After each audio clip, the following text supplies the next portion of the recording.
Hey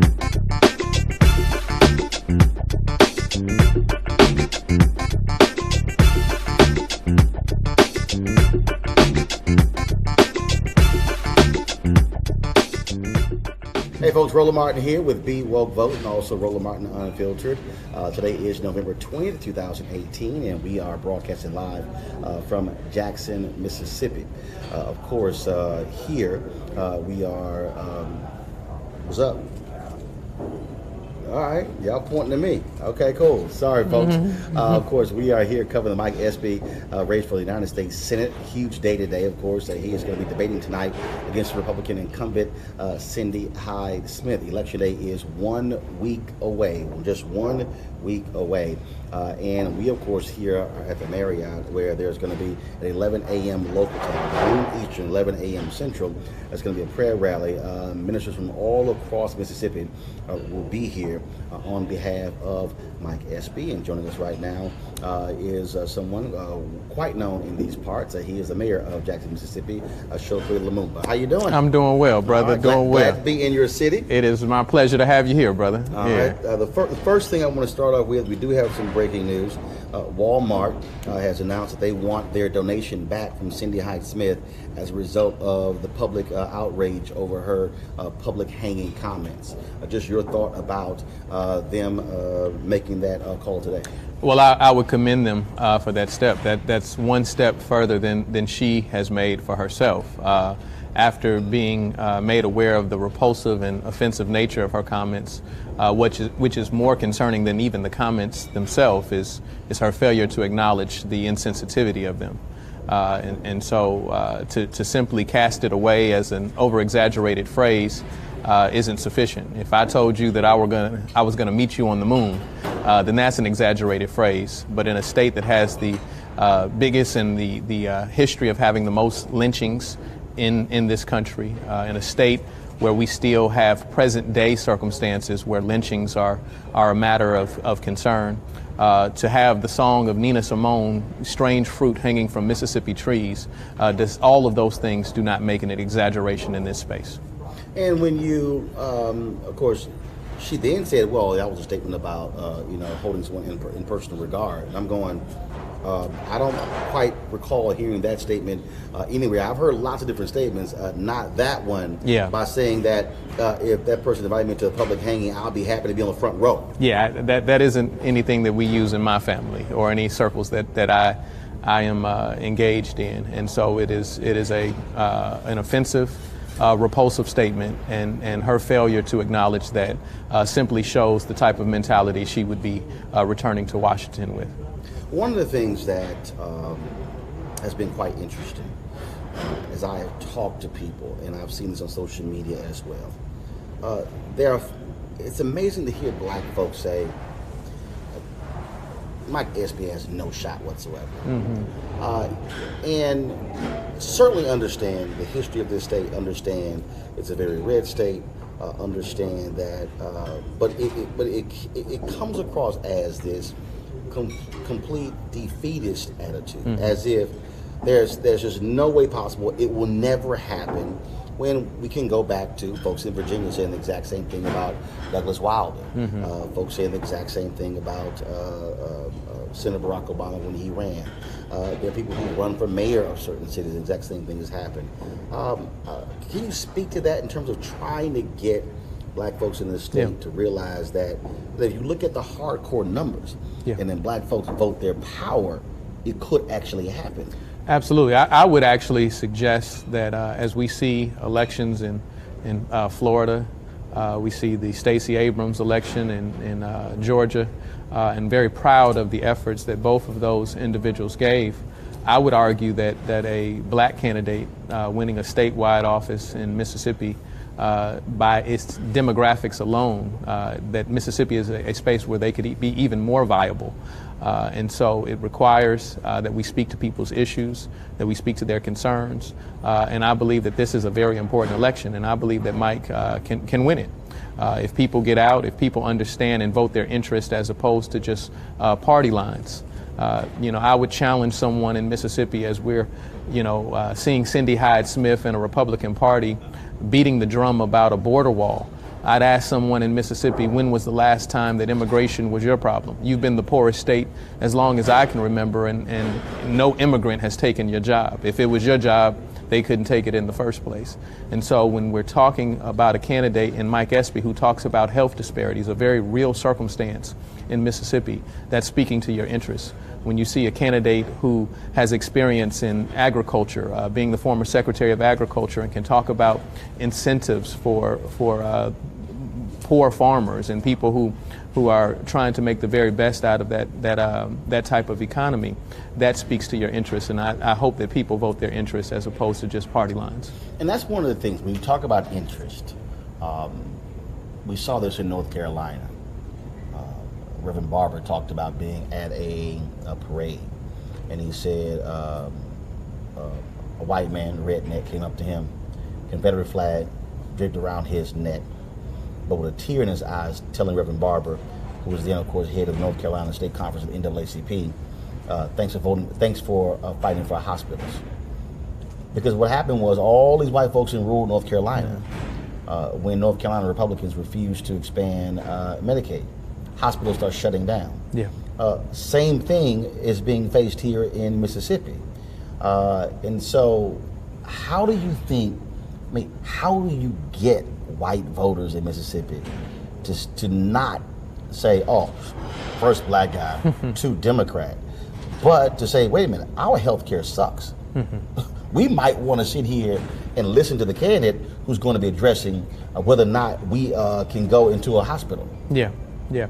Well, I think that we have to execute a strategy of operational unity, identifying what our common ends and objectives are, as opposed to our differences, often those differences being fictitious. And as we see a history that focuses more on social issues or issues of race, you later find out that racism does not only have its obvious victims, but it has those people who thought that they were in some way prevailing, and you find that they were victimized as well. And so a lot of the circumstances that fall upon us that don't work to our benefit are more economic of nature. And you have, when I see a president who's a billionaire, but yet he can convince poor white people in Mississippi that he has something in common with him, there's something wrong with that, right? He hadn't been hungry. He hadn't had to make choices of meat and, food on the table decisions, such as many of the people in this state. And so we have to start focusing on our issues, and healthcare. Issues of healthcare is the most common dynamic that leads people into a state of poverty. I challenged President Obama on this one when he was in office. I said, look, you go to Ohio, you go to Virginia, you go to these suburbs. I said, no. I said, you need to go to the poorest, whitest, most conservative part of Mississippi, of Alabama, of Louisiana, of Arkansas, and say, here are the health stats. This is how sick your county is. Yeah. This is how these are your rates of cancer or of obesity or diabetes. And I passed the Affordable Care Act for you. Yeah. I said, look them in the eye and then say, and you should be asking your United States Senator, how dare they oppose the Affordable Care Act when it's for sick folks like you?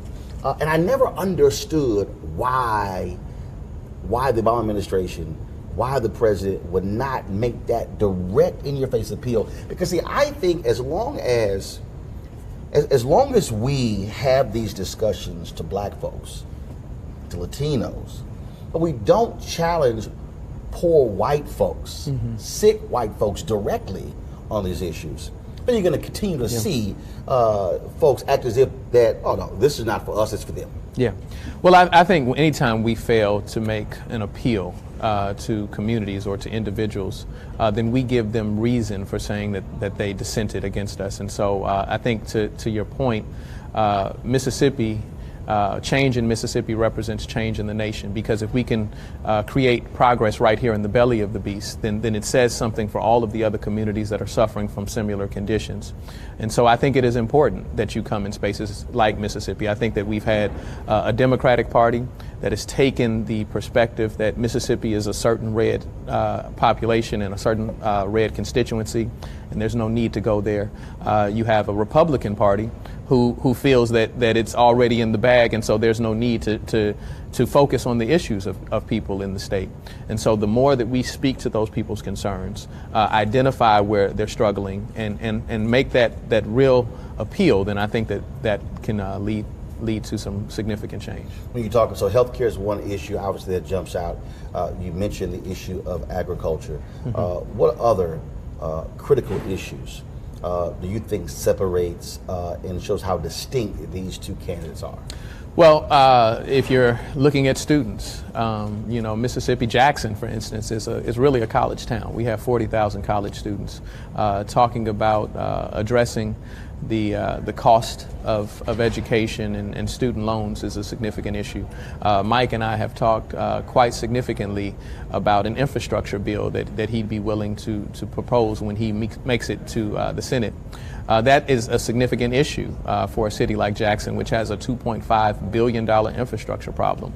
You see a country with a crumbling infrastructure, and so we need to create a new deal. Yeah, because I was driving on the road yesterday, yeah, and I was like, man, if I hit one more pothole, and again, but it's one. Look, I travel all around the country, and those are things that you see. I look at bridges and roads and buildings and things along those lines, and that speaks to, and companies when they're looking to move in certain places, they're studying the infrastructure. They're studying roads, highways, and bridges, things like that. Absolutely, and then we go beyond just the things that we see every day in terms of infrastructure.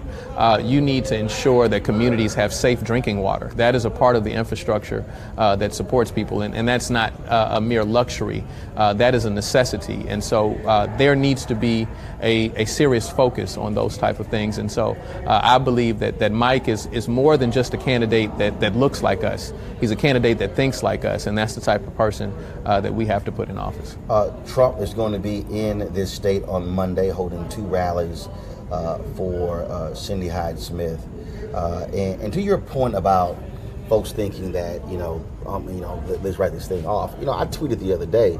I said, wouldn't it be interesting? I said Trump holds his rally on Monday, and then a native of Mississippi, Oprah, decides to hold one as well, or even Barack Obama come here. And I've talked to some Democrats. They said, well, we don't really want to make a lot of noise because, then that's going to then inspire the other side. I said, well, hell, you got to inspire your side. Yeah. I mean, you just can't just say, well, we're going to play the silent game. Yeah. Well, I think the secret is out.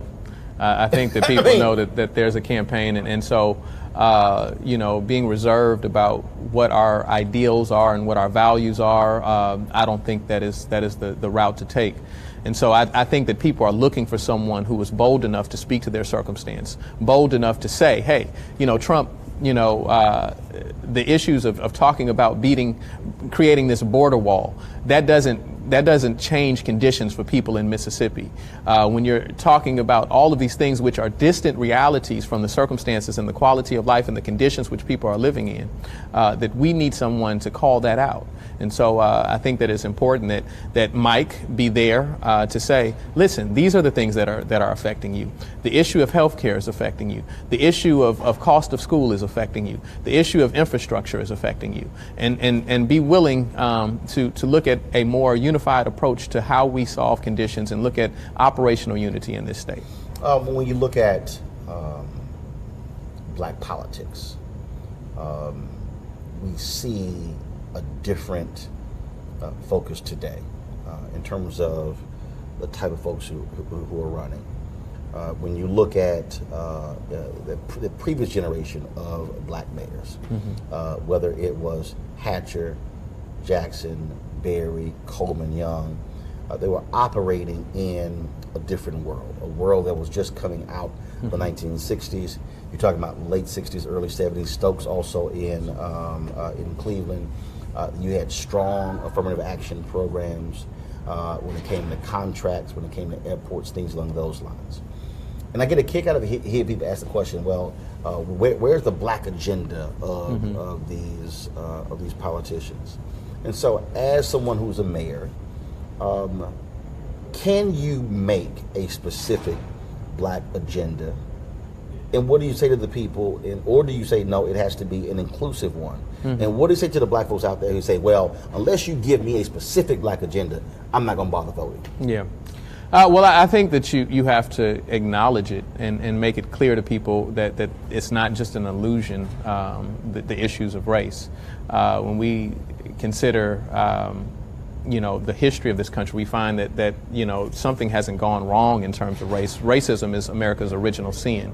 And I would actually shout out Brother Ibram X. Kendi in his book Stamped from the Beginning that talks about how America was built by white men for white men. But beyond that, you have to go into the deeper concerns of why that is the case. Why is there necessary divisions and who profits from those divisions? And then you really find out why people like Martin Luther King became most dangerous in his final days, because he started speaking to the economic interest. And what Martin said to Harry Belafonte, he said, listen, Harry, we're going to win this integration struggle. But I'm beginning to fear. I'm beginning to wonder if we're not integrating into a burning house. I see a system that abuses labor and abuses working people. And he said we can't just come together on social issues if we're not prepared to talk about how people feed their families, how people take care of their homes, and that ultimately it hinges on something greater than just a question of color. It's a question of ideas, and what are the best ideas and what are the worst ideas, and what the worst ideas are that you can oppress anyone. And so once we delve deeper into that, we truly understand why there is a system that is perpetuating abuses of humanity and perpetuating abuses of one race over another, because there is someone who is economically gaining from that type of division. And so, yes, racism is very real, right? Racism hasn't gone anywhere. We're not in a post-racial society by any stretch. And, while we had Obama in office, those were the questions that were surfacing, and it has not taken us long to see that is still a disease that we are affected with in this country. But we have to also have a long-range sight as to why that is taking place and affect the economic conditions and how we get to a conversation about how we're sharing goods, resources, and power as well. So there's this article that was in The Nation. Headline was quite interesting. Is this the most radical mayor in America? And it says Chokwe Lumumba has an audacious plan to make Jackson, Mississippi the most radical city on the planet. Explain that. Well, that comes out of what was initially a critique of myself and a critique of my father, suggesting that possibly we were too radical to bring people together. And so I, did my homework and looked up the word radical. And, my studies reveal to me that a radical is a person who seeks change. And if we look in our communities, if we look around the nation and we see a need for change, then the reality is that we need to be as radical as the circumstances dictate we should be. If we look across history at those individuals we revere most, here in Mississippi, Medgar Evers, Fannie Lou Hamer, Ida B. Wells, people like Marcus Garvey and Martin Luther King, Jesus Christ was radical. And so I believe that it is important that we recognize that need for change and meet it and be prepared to take it head on. Isn't it interesting how, and I've always said this here, that when we talk about the word radical, when it is attached to somebody white, they are called patriots. We call them revolutionaries. Yeah. Yet when black folks are called radicals, and who might don berets, or who might wear a leather jacket, or who might just put on a suit. Yeah. Oh my goodness, America, white folks freak out, and it's like, oh, they are a threat to our society. That's an example I've always given to folks, that how people look at it totally different when we are called certain things and then when white Americans are called certain things. Absolutely. I would take the words of Malcolm, who said that we learned that radical spirit from your history books, right? When you talked about Paul Revere and the Boston Tea Party and how they were fighting. I think that when we look at issues facing black communities here in Mississippi and across the nation, and people stepping out and protesting and demonstrating and pushing a progressive agenda, those individuals have a little more to be upset about than the price of tea, right? And so it's important that we that we speak truth to power, and we speak to people's circumstances. And yeah, it is quite interesting that the phraseology is different. But when you care about something, when I care about my community enough, then I have to be willing to speak to the circumstances which are not conducive to people's quality of life. If I love my brother enough, then I should be able to talk to my brother and correct my brother. And so we should look at this nation in the same regard, that we should love our communities enough that we challenge and say that this doesn't fit, this isn't right, and we need correction. With that in mind, so I saw an article the other day, it was in Politico, that was championing Beto O'Rourke to run for president. Mm-hmm. And what I found to be interesting, so O'Rourke ran a statewide campaign. He lost. Yes. Abrams and Gillum ran statewide. Barely lost. Mm-hmm. But folks are calling O'Rourke the white Obama.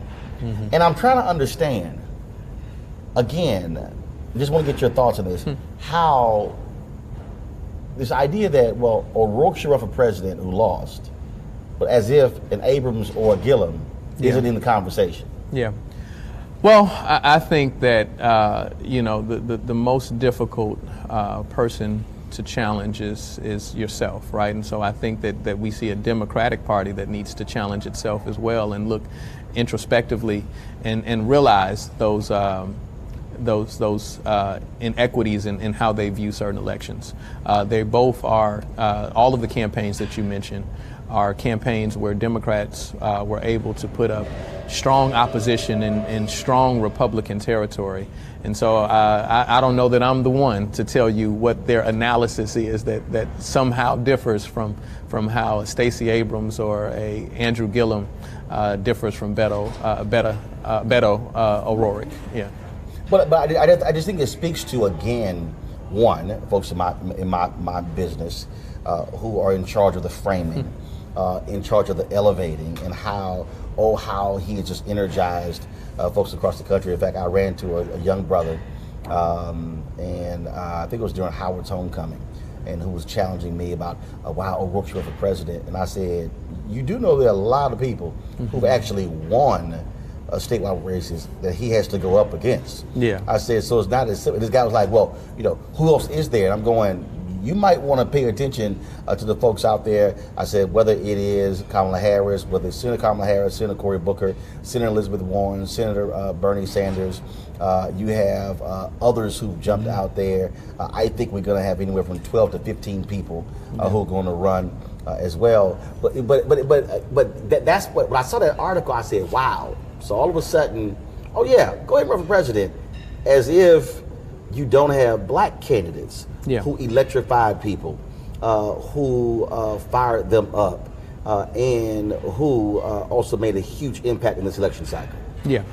Well, I would certainly concur with your sentiments that those candidates and those individuals are just as exciting and electrifying as O'Rourke may be. And, I think people often fail to recognize their privileged lens and how they see things, and that's on both sides. That's whether someone is conservative or so-called liberal. There is an amount of privilege that does not enable them to see from the full spectrum. So I got a woman here, Kat Baptiste, who's on Facebook. She says, I'm from Jackson and live in Iowa, but I am desperate to get back to my city to join the fight and bring us back to the top. All right, so make the case, Mayor, why she should leave Iowa to come back to her hometown of Jackson. This is where change is happening. This is where the greatest opportunity to truly affect this nation takes place, right here in the belly of the beast, which has such historic significance. But we ask the question to ourselves, what do you do when you see a lack of integrity everywhere you look? And I got this from my wife and I, one of our favorite shows, Madam Secretary. But they ask the question, very good show. What do you do when you see a lack of integrity everywhere you look? You find it in yourself and you begin to change the world from right where you're standing. That is our mission in Jackson, Mississippi, where we want to be more than just a community which is capable of rescuing itself. we want to be a model for the rest of the country and see how we can inspire change, see communities that have voids, economic investment that hasn't taken place, and how do we collectively pull ourselves together so that we demonstrate an ability to fill those voids. And so I think that this is the time, this is the place, and we are the people to see that change take place. And so she needs to come back and join her family here in Mississippi. And you don't mind a new taxpayer as well? Absolutely. Yeah, absolutely. I tell everybody, when you come, I hope you fall in love with the city. There's beautiful amenities, but even if you don't, please just leave your money. Gordon Jackson wants to know, in spite of Cindy Hyde-Smith's comments, do you still see resistance from white women voters to a progressive agenda? I think that white women, like a lot of other people in this state and in this nation, can miss the buck and not vote their interest. And so when you're talking about healthcare, when you're talking about providing opportunity for young people, that should speak significantly to women, white or black. And so I would hope that they hear the message. I would hope that they are really paying attention to the policy. I really can't tell you what Cindy Hyde-Smith's policy is when I see her with a commercial, shoveling, hay, on her horse farm and telling me, I understand you because I'm a farmer too. What is your policy? How are you going to address tariffs and how it's affecting the bottom line for farmers throughout this nation? And so I would hope that those individuals really pay close attention to the policies that are being espoused. Pamela Husband says, what changes are being made locally to fill the pipeline with next generation leaders? Well, we are working with our young people and letting them be a part of the change. Often I think that our historic failure has been to speak to the interest of young people instead of incorporating their voice in the process. One of the things that I enjoy most is I have a Mayor and the Millennials roundtable conversation where we talk about issues of quality of life and the things that they find most concerning, what they need and what they desire. And I think that leadership has to take take more advantage of having those conversations and working with them to help frame the agenda. I think that our problem has been when we allow a candidate to step up and tell us what their goal and vision is for our lives. We need to draft and create an agenda for ourselves and support the candidates that support our agenda. But also I think to that point about millennial voters, and everybody who's watching, we only got a few more minutes left, so if you got questions, you need to go ahead and post them right now on Facebook, YouTube, or Periscope so I can ask it. But this is what I have been saying to millennial voters and Gen Z or whatever new letter we have now. At the end of the day, people listen to people who vote. And you can't have massive numbers. You can't have massive demographic numbers and then you have low turnout numbers. It's the exact same thing that I've said to Latinos. You can't tout, this huge Latino population. No, those are demographic numbers. Yeah. But then when you look at those who vote, it's not there. The reality is, politicians, whether folks want to be honest or not, listen the most to those who are going to show up at the polls, who are going to cast those ballots, because when you're running, you have to get votes. And I say to young folks, don't just sit there and think that Congressman Jesse Jackson Jr. told me a story. These young folks came to him. They said, "Man, if you don't do this, we're going to put you out of office." He said, "I don't give a damn what y'all think." They were like, "What?" He said, "You see that high rise right there?" He said, "That's a senior living center right there." He said, "They gonna show up in massive numbers to vote for me." He said, "Y'all gonna come and yell at me." He said, "But you're not gonna show up at the polls." And that's something that's just hardcore. I said to millennials and Gen Z, this is the reality of politics. You don't show up, trust me, they won't be listening to you a lot. Yeah. Well, I would say that I don't find that, at least in my campaigning, that you have a demographic in millennials who are unwilling to vote. I think you have a demographic that wants to be inspired and wants to be engaged. And so I would ask who the failure is truly on.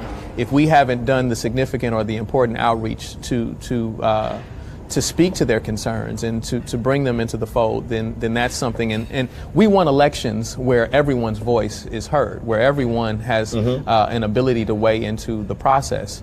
And if we're failing to do that, then we need to change our approach so that we speak to those concerns. I find in millennials a generation of disruption, a generation that has an energy to change things, and we have to concretize that.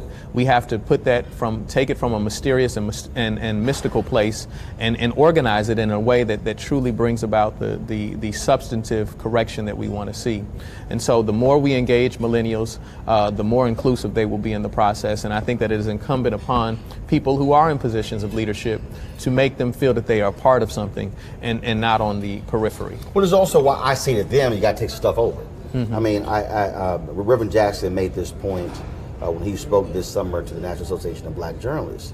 He said, don't just get so frustrated with existing organizations and say, well, I'm just going to run off and start my own. He said, no.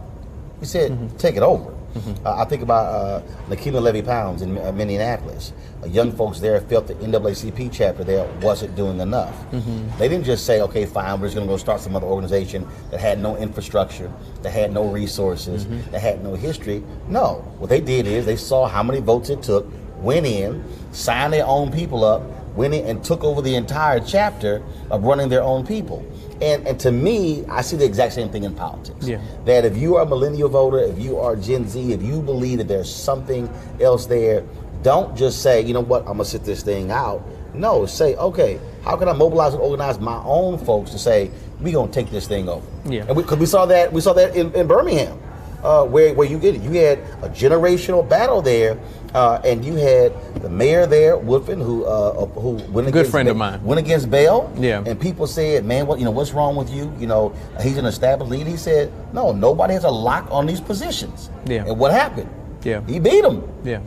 Well, I think that we have to always be willing to meet people where they are, and be willing to engage, in conversations with people who don't necessarily share the same makeup that we do. And so if you can only organize people who think like you, then you're not much of an organizer.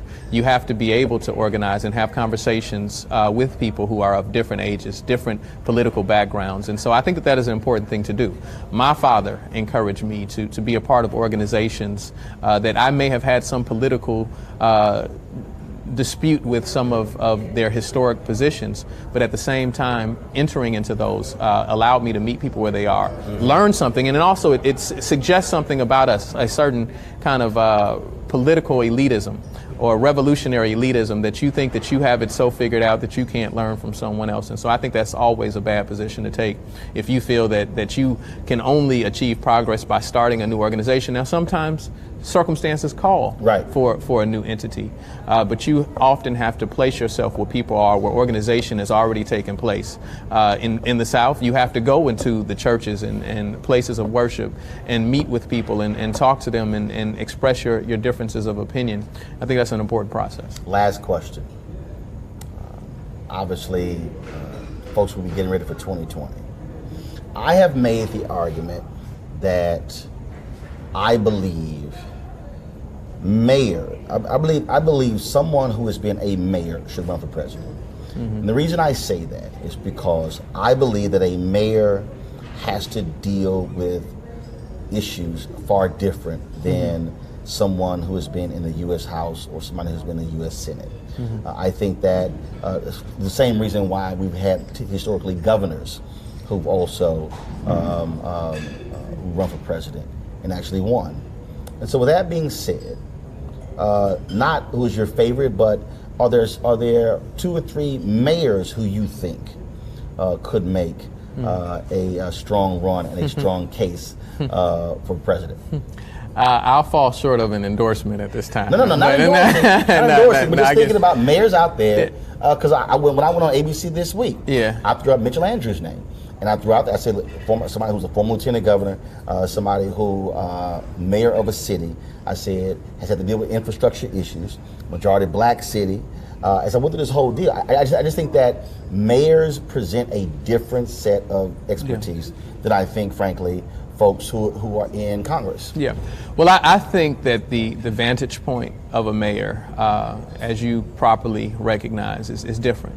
It is actually putting things into practice. As mayor, you can't run from circumstances. When the roads, as you drove in onto today, are in disrepair, you will meet people in the grocery store. You will meet people in church, and they're going to ask you about it. And I think that perspective is a needed one to truly affect the policy that the nation takes on. And so I think that is important. There are several mayors that I admire.